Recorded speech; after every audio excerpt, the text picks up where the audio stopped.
오늘의 설교 제목은 온전하게 된 사람들입니다. 오늘 본문 마가복음 10장 52절에 보면 예수님께서 눈먼 사람에게 온전하게 되었다고 말씀하셨습니다. 여기서 온전하다라는 헬라어 단어는 온전하다는 뜻 외에도 고침받다, 구원받다라는 뜻으로 사용되었습니다.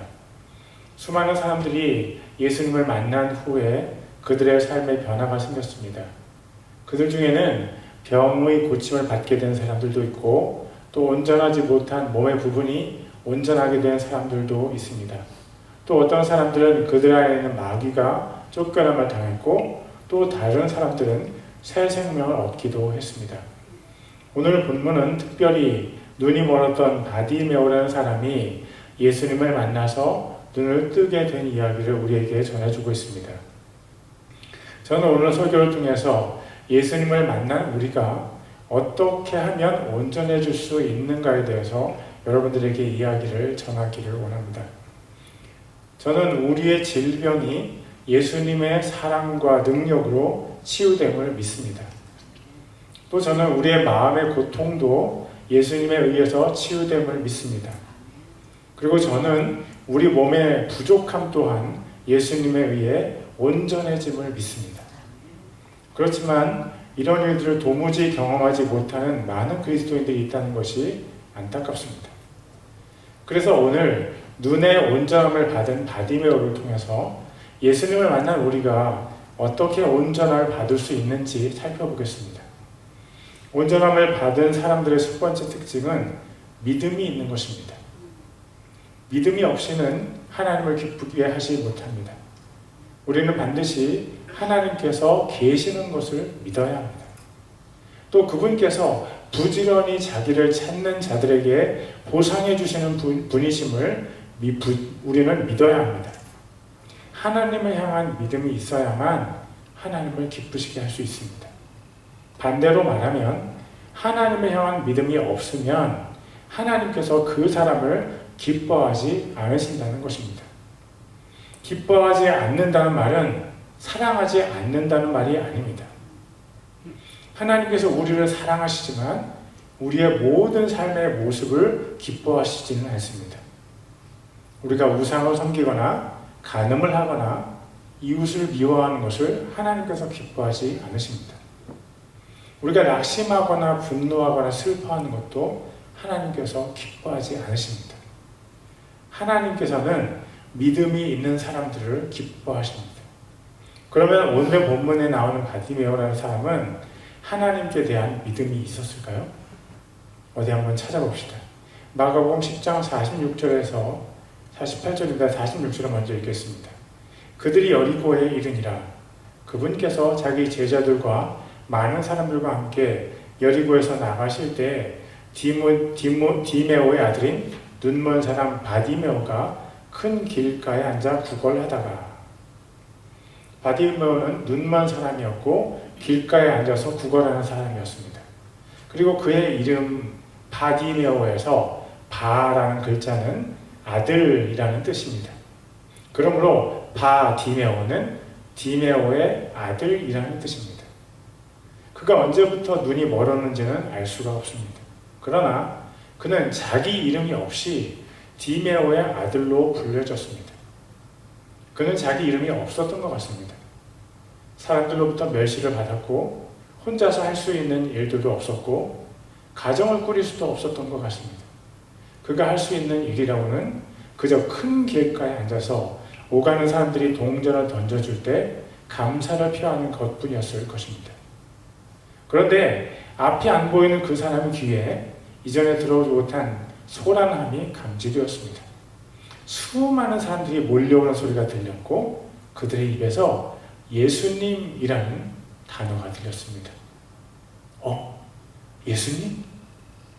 죽은 사람을 살리고 물을 포도주로 만들고 말 한마디로 중풍병자를 고치신 그분이 지금 여기 있단 말인가?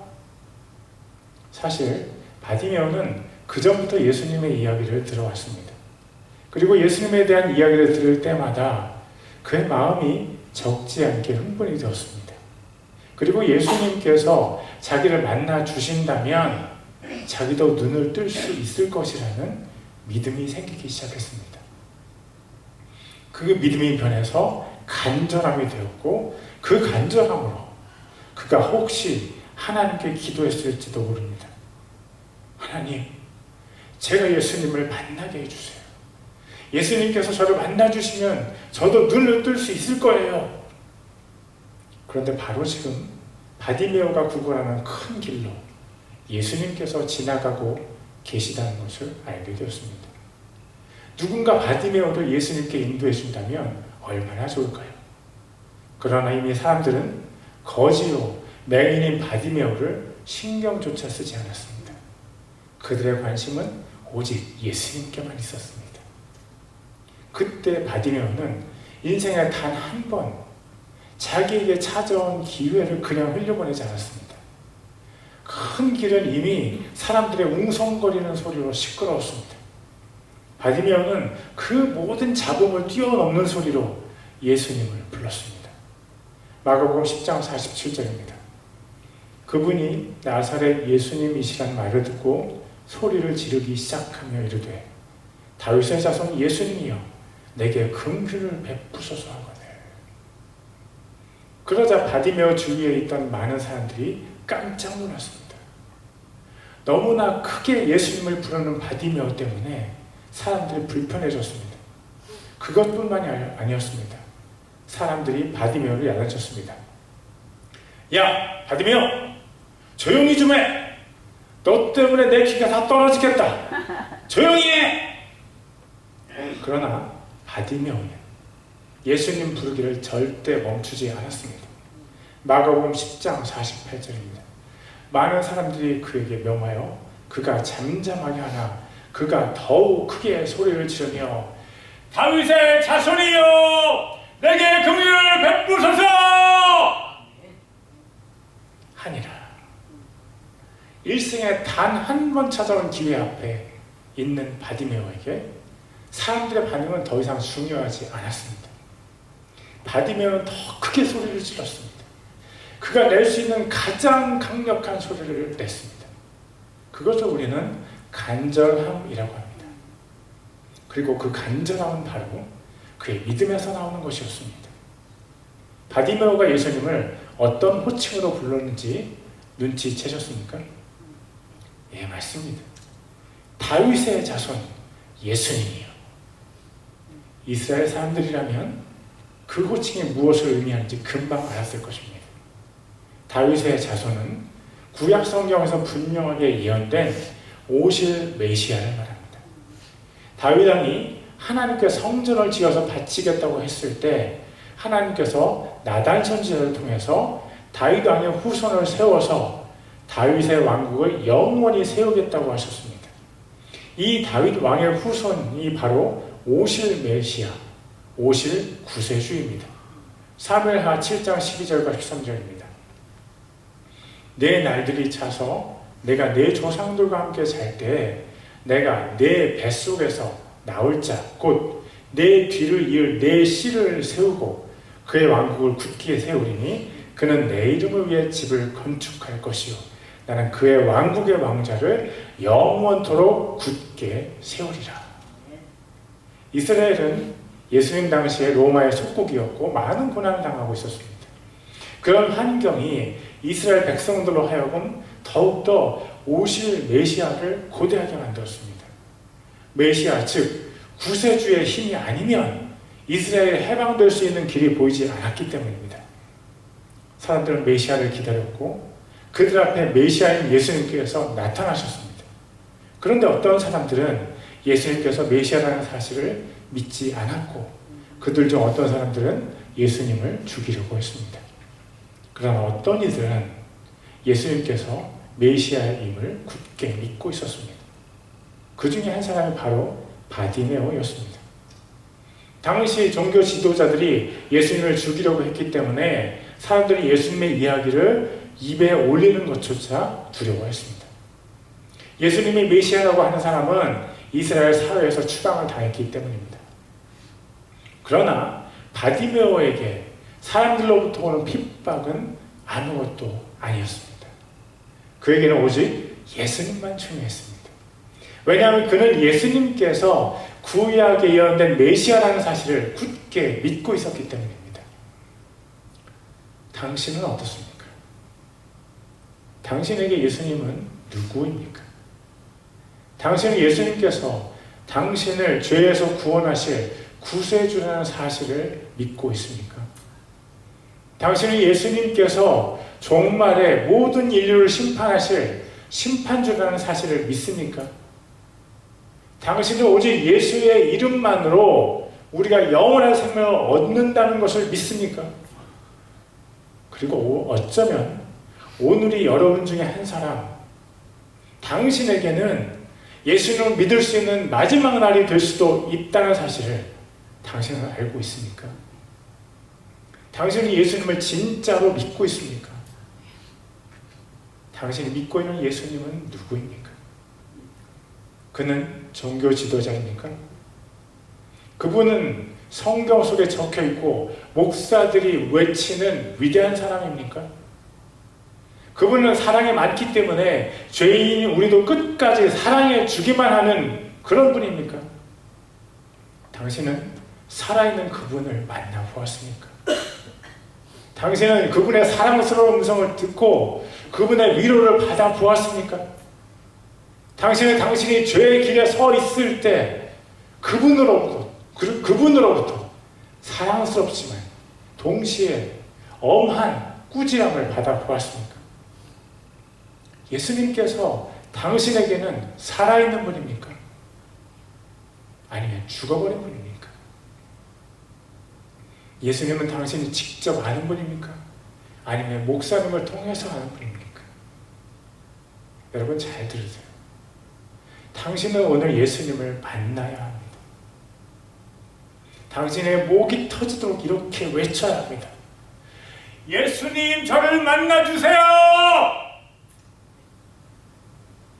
만약 예수님께서 당신에게 정말 하나님이 되시기를 원한다면 예수님께 외쳐보세요. 오늘이 세상의 마지막인 것처럼 예수님께 외치세요. 왜요? 우리는 언젠가 죽어서 최후의 심판대 앞에 서게 될 것이기 때문입니다. 제발 예수님을 믿으세요. 이 세상에 살았던 모든 사람들은 단 한 사람도 예외 없이 최후의 심판대 앞에 섭니다. 우리 모두도 심판 주신 예수님 앞에 서서 어떤 변명도 할 수 없이 우리가 행한 행위대로 심판을 받을 것입니다. 그러나 단 한 부류의 사람들만 자기의 행위대로 심판을 받지 않습니다. 심판주인 예수님께서 예수님 앞에 펼쳐져 있는 생명책에 이름이 기록된 사람은 심판을 면제받습니다. 누구의 이름이, 어떤 사람들의 이름이 그 생명책에 기록이 됩니까? 회개하고 예수님을 믿은 사람들의 이름이 생명책에 기록이 됩니다. 저는 오늘 여러분에게 예수님을 믿으라고 권면하고 있습니다. 그 옛날 바디메오가 믿었던 그 예수님을 당신도 믿으라고 제가 말씀드리고 있습니다. 그런데 어떤 사람들은 예수님이 누구인지도 잘 모릅니다. 그런 사람들은 어떻게 예수님을 믿을 수 있습니까? 예수님을 잘 모르는 분들에게 제가 드리는 처방은 이것입니다. 여러분, 성경을 읽으세요. 성경은 예수님을 설명하는 책입니다. 로마서 10장 17절입니다. 그런즉 이와 같이 믿음은 들음에서 오며 들음은 하나님의 말씀에서 오느니라. 하나님의 말씀의 성경을 읽는 것은 우리가 예수님을 믿을 수 있는 좋은 바탕이 됩니다. 성경을 읽으면서 꾸준히 교회에 와서 성경을 배우십시오. 그러면 여러분 안에 조금씩 예수님을 향한 믿음이 자라갑니다. 그 믿음이 계속 자라가면 어느 날 여러분 안에 예수님께 대한 확신이 생길 것입니다. 그리고 여러분은 예수님께 바디메오처럼 외칠 수 있을 것입니다. 다윗의 자손 예수님이여 내게 긍휼을 베푸소서. 우리가 바디메오처럼 예수님을 진짜 믿는 사람으로 변화되기를 축복합니다. 온전함을 받는 사람들의 두 번째 특징은 예수님께 나아가는 것입니다. 믿음 있는 사람과 함께 하나님을 기쁘게 하는 사람은 하나님께 나아가는 사람들입니다. 바디메오가 미친 듯이 예수님을 메시아라고 하면서 불러댔습니다. 그러자 그 소리가 예수님께도 들렸습니다. 예수님께서 그 소리를 들으시고 멈추어 서서 바디메오를 데려오라고 명령하셨습니다. 사람들은 무시하고 비난했던 바디메오를 향해 예수님께서 어떻게 반응하셨을까요? 사람들은 지워버리려고 했던 바디메오의 목소리를 예수님께서는 어떻게 대우하셨습니까? 이사야서 42장 3절입니다. 상한 갈대를 꺾지 아니하며 연기 나는 심지를 끄지 아니하고. 예수님께서 절대 하지 않으시는 것이 있습니다. 예수님은 절대 우리의 목소리를 외면하지 않으십니다. 우리 자신의 모습이 어떠하더라도, 우리가 생각하는 우리 자신이 어떠하더라도 예수님은 우리의 목소리를 들으십니다. 우리가 어떤 처참한 죄에 빠져 있더라도 예수님은 우리의 목소리를 들으십니다. 예수님께 100마리의 양이 있는데 한 마리가 자기 마음대로 예수님을 떠났습니다. 그때 예수님께서는 99마리를 놓아두고 자기 죄에 빠져서 헤매는 양 한 마리의 울음소리에 귀를 기울이시면서 그 양을 찾아다니십니다. 하나님은 누구이십니까? 하나님은 아버지이십니다. 한 아버지에게 2명의 아들이 있는데 살아있는 아버지에게 작은 아들이 자기 몫의 유산을 요구합니다. 그 아들이 유산을 받아서 허랑방탕하게 탕진한 후에 다시 아버지께로 돌아옵니다.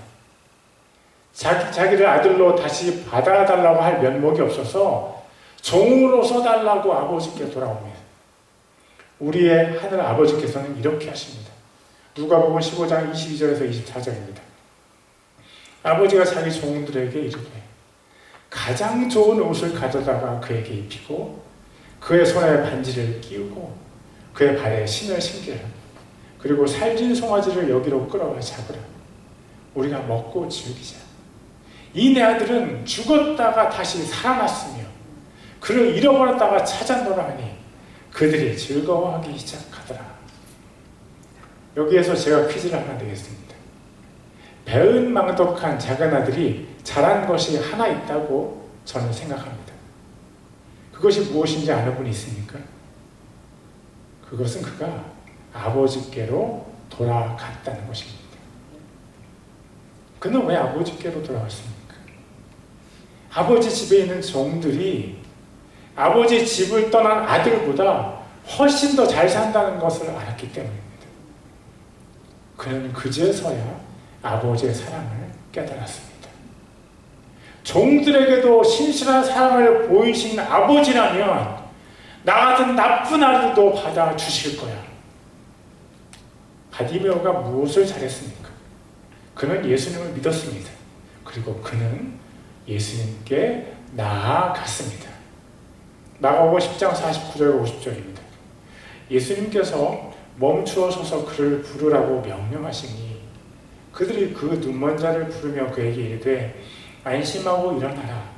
그분께서 너를 부르신 다음에 그가 자기 옷을 내버리고 일어나 예수님께 나아오거늘. 그리고 그가 예수님께 나아갈 때 그의 특이한 행동 하나가 우리의 주의를 끕니다. 그것은 그가 자기 옷을 내버리고 예수님께 나아갔다는 것입니다. 그는 봉사입니다. 눈이 멀쩡하게 보이는 우리도 많은 사람들이 있는 곳에서는 물건을 잃어버리기가 쉽습니다. 아마도 바디메오는 절대로 자기 옷을 잃어버리지 않도록 손에 꼭 쥐거나 몸에 닿도록 했을 것입니다. 눈이 보이지 않기 때문에 그는 더 예민하게 그의 옷을 관리했을 것입니다. 또 그는 자기 것이 없는 물건뿐만 아니라 이름조차도 없는 너무나 가난한 사람이었습니다. 그에게 옷은 그의 전 재산과 진배 없었을 것입니다. 그런데 그가 예수님께 나아갈 때 그는 자기 옷을 내버리고 갔습니다. 내버린다는 것은 더 가치 있는 것을 소유했을 때 우리가 취하는 행동입니다. 구세주 예수님의 부름을 받고 예수님 앞에 나아가는 그에게 옷은 더 이상 아무 의미가 없었습니다. 여러분의 옷은 무엇입니까? 여러분이 예수님 앞에 나아갈 때 여러분을 거추장스럽게 하는 것이 있습니까? 히브리서 12장 1절과 2절입니다. 그러므로 이렇게 큰 구름 같은 증인들이 우리를 둘러싸고 있으니 모든 무거운 것과 너무 쉽게 우리를 얽매이는 죄를 우리가 떨쳐버리고 인내로 주의 우리 앞에 놓인 경주를 달리며, 지혜로운 사람은 예수님 앞에 나아가는 것을 방해하는 것들을 떨쳐버립니다. 아브라함에게는 그것이 고향과 친족과 아버지 집이었습니다. 죄송합니다. sorry. 모세에게는 이집트의 왕궁에서 누리던 부귀와 영화였습니다. 그리고 예수님께는 하나님께로 나아가실 때 자기의 생명이 방해물이었습니다. 히브리서 12장 2절입니다. 우리의 믿음의 창시자요 또 완성자이신 예수님을 바라보자. 그분께서는 자기의 앞에 놓인 기쁨으로 인해 십자가를 견디사 그 수치를 멸시하시더니 이제 하나님의 왕자 오른편에 앉으셨느니라. 바디메오는 옷을 버리고 예수님을 얻었습니다. 그리고 그의 투자 전략은 대성공을 거두었습니다. 그는 자기의 눈을 떴기 때문입니다. 그는 더 이상 여리고 큰 길가에 앉아서 구걸할 이유가 없어졌습니다. 그는 비천한 신분에서 그렇게도 바라던 일상생활을 할 수 있게 되었습니다. 누구든지 하나님께로 나아갈 때, 예수님을 믿으려고 할 때, 또 성령님과 친밀해질 때는 방해물들이 있습니다. 너무나 많은 사람들이 그 방해물들을 너무 소중하게 여겨서 하나님께로 나아가지 못합니다. 당신에게도 이것은 분명한 사실입니다. 하나님께로 나아가기를 방해하는 방해물이 당신에게는 탐심이든지 또는 인생의 쾌락이든지 아니면 다른 무엇이든지 당신에게도 그 방해물이 반드시 있습니다. 그리고 당신도 아는 사실은 바디메오가 그 방해물을 내버리고 예수님께 나아갔을 때 그는 온전함을 얻었다는 사실입니다. 예수님께서는 하나님께 나아가는 데 방해가 되는 자신의 생명을 버리셨을 때 하나님의 왕자 오른편에 앉으셨습니다. 당신은 믿으십니까? 당신이 그 방해물을 버리고 예수님께 나아가면 당신도 당신 자신이 상상하지도 못할 선물을 받을 것입니다. 성경에서 방해물을 버리고 엄청난 상을 받은 사람들 중 한 사람이 바로 노아입니다. 그가 엄청난 크기의 방주를 지을 때 그는 자기 직업과 재산과 친구들과 친척들을 모두 다 버렸습니다. 그는 어떤 상을 받았습니까? 이 땅의 모든 사람이 홍수로 멸망을 당할 때 그의 가족만 살아남았습니다. 그리고 그는 새로 시작하는 인류의 조상이 되었습니다. 그것이 그가 모든 것을 버리고 하나님께 나아간 보상이었습니다. 여러분, 예수님께 나아가세요. 그리고 만약 여러분이 예수님께 나아가는 것을 방해하는 어떤 것이 있다면 그것을 버리세요. 그러면 만약 여러분이 그 방해물을 버리고 예수님께 나아가면 여러분이 상상하지도 못할 큰 선물을 반드시 받을 것입니다. 우물쭈물 예수님께 나아가는 길에서 주저하지 말고 방해물을 버리고 예수님께 펄쩍 뛰어서 나아가세요. 예수님께서 그 사랑스러운 눈으로 여러분을 바라보시면서 기다리고 계십니다. 온전함을 받은 사람들의 세 번째 특징은 예수님께 기도하는 것입니다. 마가복음 10장 51절과 52절입니다.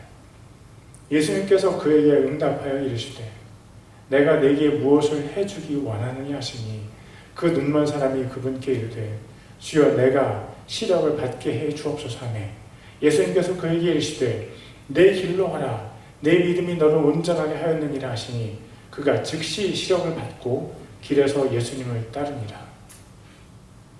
무엇이 제일 중요합니까? 예수님을 믿는 것, 예수님께 나아가는 것, 예수님께 기도하는 것. 모두 중요합니다. 그러나 가장 중요한 것은 예수님을 믿는 것입니다. 그래야 예수님께 나아가고 예수님께 기도할 수 있습니다. 그러나 그렇다고 해서 나머지 두 가지가 절대 중요하지 않다고 우리가 과소평가할 수 없습니다. 하나님께서 우리에게 주신 모든 것들은 우리가 하나님께 기도할 때 얻을 수 있습니다. 바디메오는 예수님께 나아갈 때 자기가 무엇을 요청할지를 분명하게 알고 있었습니다. 그것을 예수님께서 주실 수 있다는 것을 믿고 있었기 때문에 이런 요청을 할 수 있었습니다. 제 시력을 받게 해 주옵소서. 여러분은 예수님께 나아가서 요청할 것들이 있습니까?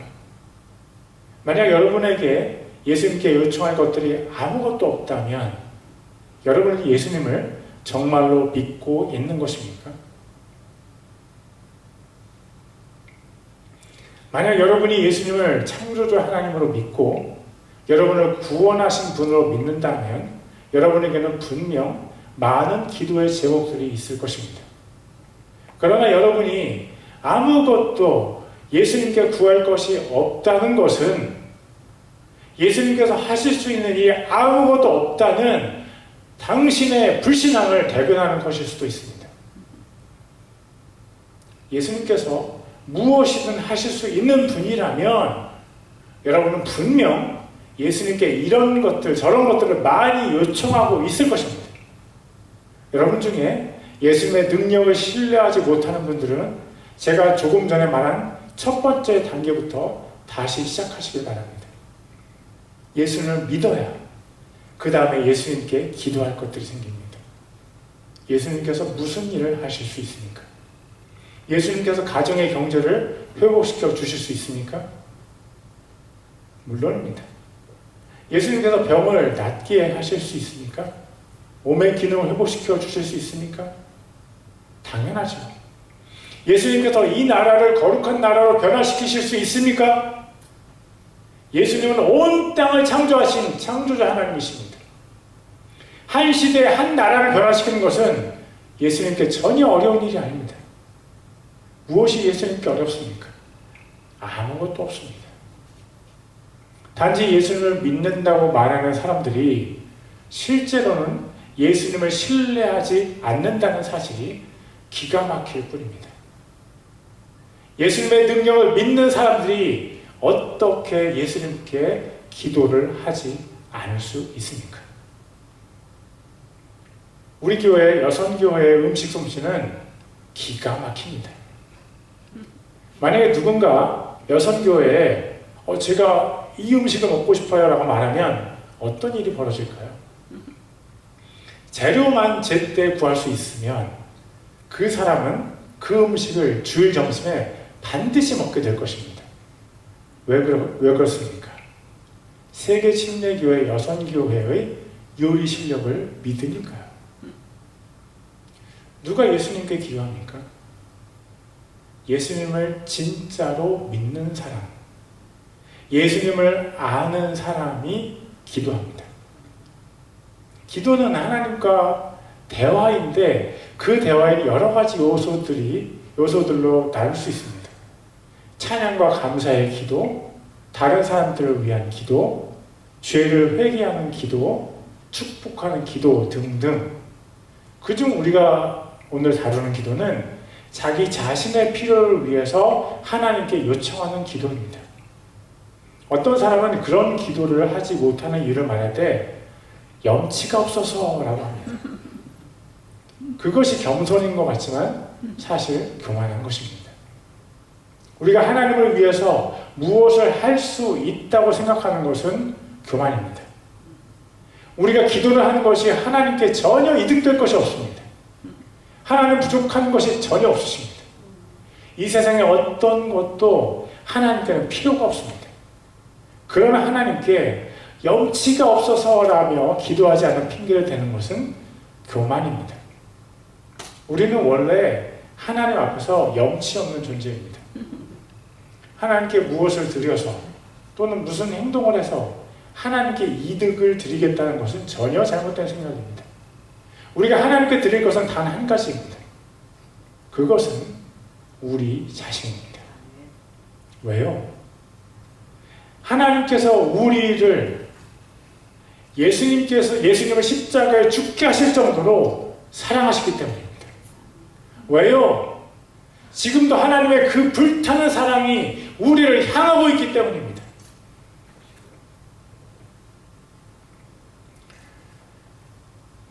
왜요? 왜 우리 자신을 하나님께 드려야 됩니까?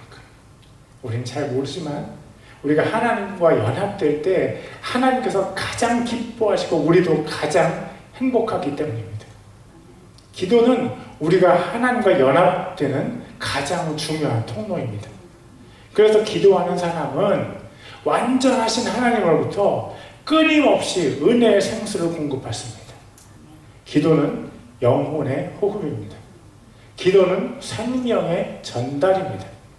기도를 통해서 생명의 주님으로부터 생명이 우리에게 계속해서 전달됩니다.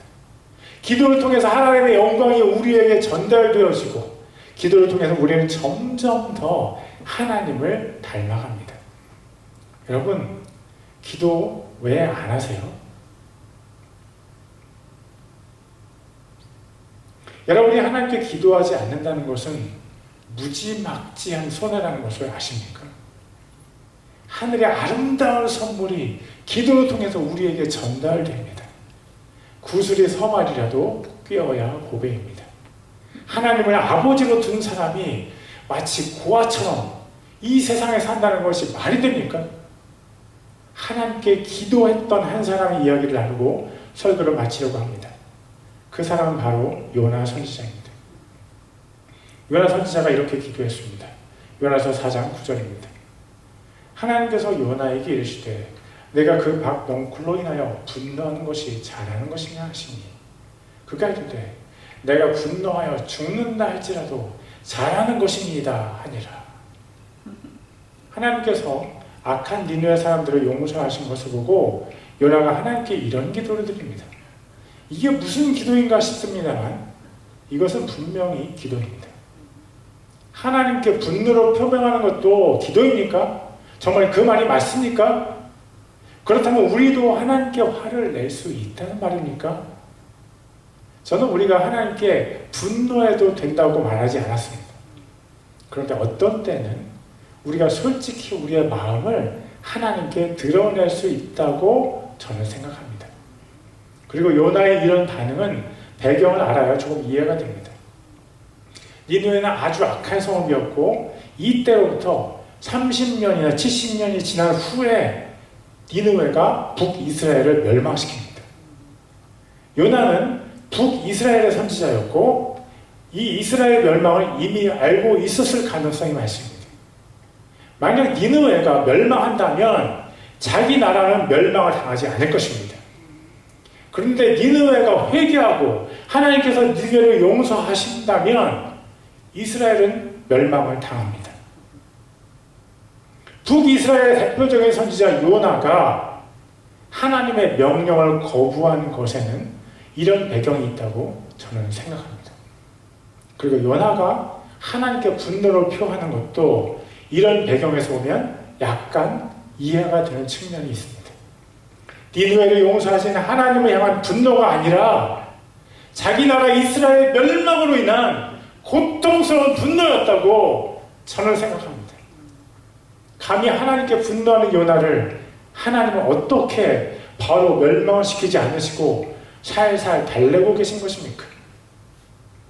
하나님은 요나의 중심을 아시고 요나의 고통을 아시기 때문에 그의 버릇없는 기도를 참아주고 계신 것입니다. 그렇다면 우리가 어떤 일에 분노해서 하나님께 기도한다면 하나님께서 어떻게 하실까요? 우리의 버릇 없으면 하나님께서 야단치실까요? 아니면 하나님께서 우리의 분노하는 마음을 이해하시고 마치 요나에게 하셨던 것처럼 우리를 달래주실까요? 저는 주님께서 우리를 달래주실 것 같습니다. 왜요? 하나님께서 우리 아버지이시잖아요. 비록 육신의 아버지는 우리에게 분노를 하고 야단칠 수 있지만 우리의 하늘 아버지는 그러지 않으실 것 같습니다. 왜요? 그분은 우리를 살리고자 독생자 예수님을 십자가에 내어주신 분이시니까요. 로마서 8장 32절입니다. 자신의 아들을 아끼지 아니하시고 우리 모두를 위해 그분을 내주신 분께서 어찌 그 아들과 함께 또한 모든 것을 우리에게 값없이 주지 아니하시겠느냐? 혹시 우리 중에 어떤 문제로 분노하신 분 있습니까? 하나님께 나아가서 당신의 상한 마음을 털어놓으세요.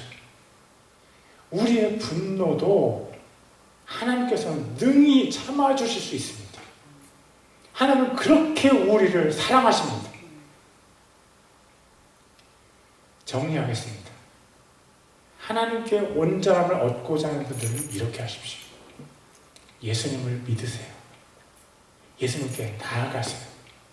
예수님께 기도하세요. 하나님께서는 부지런히 하나님을 찾는 사람들에게 반드시 보상해 주십니다. 하나님께서 우리를 온전하게 해주실 것입니다. 기도하겠습니다. Let's pray.